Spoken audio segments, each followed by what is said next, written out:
Hello friends, ఇక్కడ EWS reservation మరియు Telugu academy పుస్తకాల మీద ఈరోజు మనం వీడియో చేసుకోబోతున్నాం. అయితే తెలుగు అకాడమీ పుస్తకాలు కేవలం రన్నింగ్ నోట్స్ మాత్రమే యూజ్ అవుతాయి. అవి స్టాండర్డ్ బుక్స్ పరిగణించమని చెప్పేసి టీజీపీఎస్సీ హైకోర్టులో అఫిడవిట్ దాఖలు చేసి దానికి కొన్ని రీజన్స్ చూపించింది. ఆ తర్వాత ఈ రిజర్వేషన్ అంశంలో ఓన్లీ 2% కంటే తక్కువ జనాభా ఉన్న ఈడబ్ల్యూఎస్ వారికి 10% రిజర్వేషన్లు ఇవ్వడం ఇది కరెక్ట్ కాదు. దీనివల్ల ముఖ్యంగా బీసీలు నష్టపోతున్నారని ఎమ్మెల్సీ తీర్మార్ మల్లన్న చాలా పెద్ద స్థాయిలో దీని మీద ఉద్యమం చేస్తున్నారు. ఈ నేపథ్యంలో ఈ 2 అంశాల మీద అయితే మనం వీడియోలో మాట్లాడుకుందాం. ఫ్రెండ్స్, ఇక్కడ చూడొచ్చు మనకు ఈడబ్ల్యూఎస్ ఇప్పుడు ఆదిలాబాద్ జిల్లాలో ఇది డిఎస్సికి ఇప్పుడు వెరిఫికేషన్ నడుస్తుంది కదా, దానికి సంబంధించి 1948 ర్యాంక్ వరకు ఈడబ్ల్యూఎస్కి 1:3 పిలవడం జరిగింది. అదే ఎస్టీ 450, ఎస్సీ 493. అయితే అసలు నిజంగా వీళ్ళకు 2% రిజర్వేషన్ ఇచ్చింటే వీళ్ళది ఎక్కడనో 100నో 80 ర్యాంక్ ఉంటుంది కట్ ఆఫ్. ఇంత వచ్చిందంటే వీళ్ళకి ఏమి ఇస్తున్నారు? ఒక్క జాబ్ ప్లేస్లో 10 జాబులు ఇస్తున్నారు అన్నాడు. సో ఈ కట్ ఆఫ్ చూసి మనం అర్థం చేసుకోవచ్చు నిజంగా మనకు ఎంత అన్యాయం జరుగుతుందో. కాబట్టి ఇంకోటి చూసుకుంటే ఇక్కడ టీచర్ ఉద్యోగం కోసం దొడ్డిదారి ప్రయత్నాలు, అర్హత లేకుండా ఈడబ్ల్యూఎస్ సర్టిఫికేట్ తీసుకున్న క్యాండిడేట్లు అని చెప్పేసి ఒక న్యూస్ ఉంది. మనం దీని గురించి అయితే మొత్తం చూద్దాం ఒకసారి ఫస్ట్. ఆ తర్వాత మనం తెలుగు అకాడమీ పుస్తకాలకు వెళ్దాం.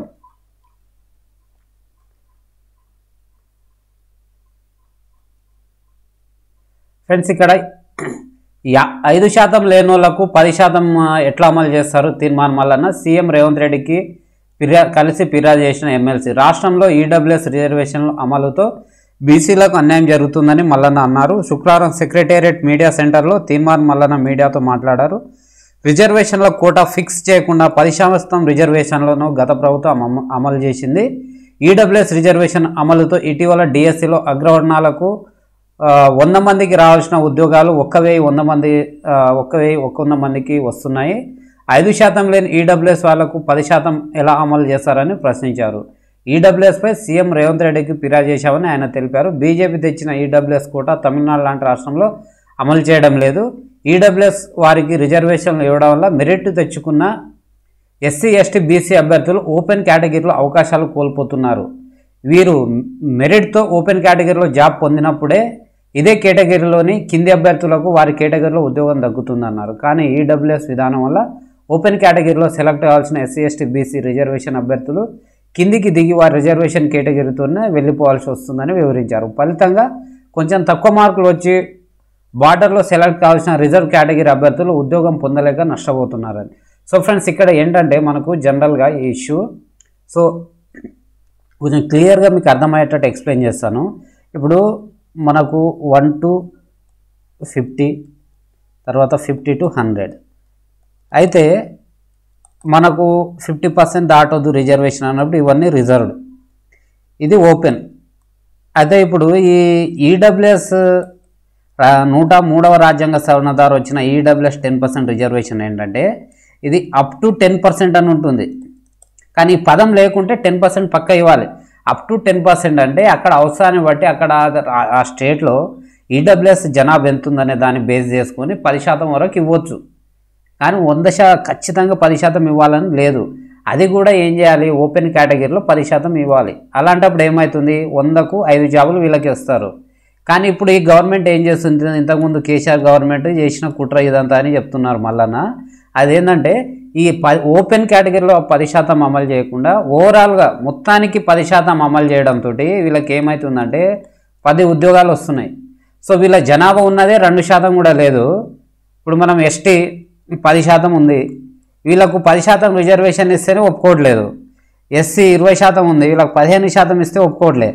అలాంటిది 2% ఉన్న ఈడబ్ల్యూఎస్ వారికి 10% ఎట్లా ఇస్తారు? సో ఆయా స్టేట్లు వాళ్ళ జనాభాకు తగ్గట్టు వీళ్ళు రూల్స్ ఫ్రేమ్ చేసుకోవాలి. అది చేయలేదు. అయితే ఈ రూల్స్ ఏ స్టేట్లో ఏ విధంగా ఉన్నాయనేది కూడా మనం ఇక్కడ చూద్దాము. ఇది మన క్యూ న్యూస్లో పెట్టిన ఫోటోనే నేను స్క్రీన్షాట్ తీశాను. ఇక్కడ చూడొచ్చు, population of OCC in India and their respective EWS percentage of reservation. ఇప్పుడు జమ్మూ కాశ్మీర్ని తీసుకుంటే జమ్మూ కాశ్మీర్లో 69% ఓసీ పాపులేషన్ ఉంది. అయితే వీళ్ళకి ఈడబ్ల్యూఎస్ పాపులేషన్ ప్రకారం వీళ్ళకి ఎంత పర్సంటేజ్ అంటే 34% రావాలి. కానీ వీళ్ళకి ఎంత ఇస్తున్నారు? 10% మాత్రమే ఇస్తున్నారు. సో ఓవరాల్గా ఈడబ్ల్యూఎస్ రిజర్వేషన్ ఇచ్చే దాంట్లో ఈ స్టేట్ 10వ స్థానంలో ఉంది. తర్వాత ఢిల్లీ 63% ఓసీలో ఉన్నారు, వీళ్ళకు 30 ఇక్కడ రావాలి కానీ వీళ్ళకి ఇచ్చేది 10. వెస్ట్ బెంగాల్లో 62% ఉన్నారు, వీళ్ళు ఇంకా ఇంప్లిమెంట్ చేయలేదు, వెస్ట్ బెంగాల్ ఇంప్లిమెంట్ చేయలే. ఉత్తరాఖండ్ 60% ఓసీలు ఉన్నారు, వీళ్ళకి 30% ఇస్తున్నారు, 30% వీళ్ళకు కోటా రావాలి ఈడబ్ల్యూఎస్, కానీ వీళ్ళకి 10% ఇస్తున్నారు. సో ఆ విధంగా మనం చూసుకుంటే మన తెలంగాణ రాష్ట్రంలో ఓసీల జనాభా 6.98%, అంటే 7% అనుకుందాం. ఈ 7% జనాభాకి ఎంత 3.49% రావాలి ఈడబ్ల్యూఎస్ రిజర్వేషన్, కానీ మనకు ఎంత అమలు చేస్తారు 10%. సో మనం ఏంటంటే ఈడబ్ల్యూఎస్ రిజర్వేషన్ అమలు చేయడంలో తెలంగాణ అనేది టాప్లో ఉంది, వాళ్ళకి అంత ప్రయారిటీ ఇస్తుంది.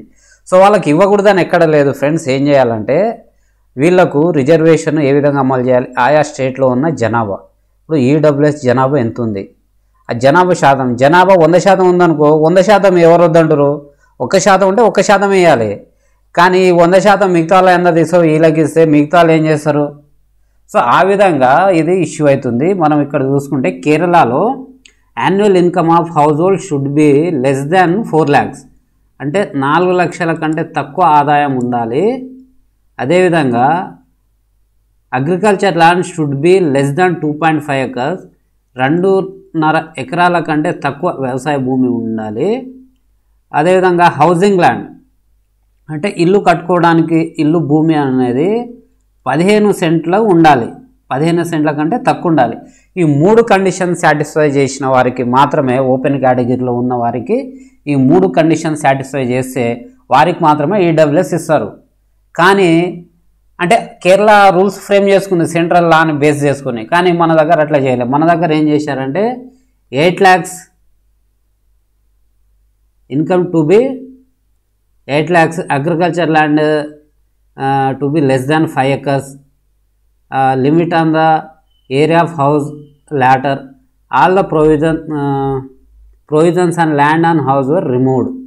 సో ఈడ ఏం చేశారంటే ఇప్పుడు ఇది ఉంది కదా, ఈ 15 సెంట్ల భూమి అని ఇల్లు ప్లేస్ ఉండాలని కేరళ ఇచ్చింది, దీన్ని తీసేసారు. మన దగ్గర ఈ 2.5 ఎకరాల తీసేసారు. అంటే ఏంది, మనకు వ్యవసాయం పరంగా మనకు వ్యక్తిగత ఆస్తులు ఎన్ని కోట్లు ఎంతైనా ఉండొచ్చు. సో ఈ విధంగా ఇంతకుముందు గవర్నమెంట్ చేసింది. కాబట్టి ఏంటంటే ఇందులో మార్పులు రావాలి ఫ్రెండ్స్. దీని మీద నేనైతే ఇంకా చాలా క్లియర్గా మీకు వివరిస్తాను ఒక వీడియోలో.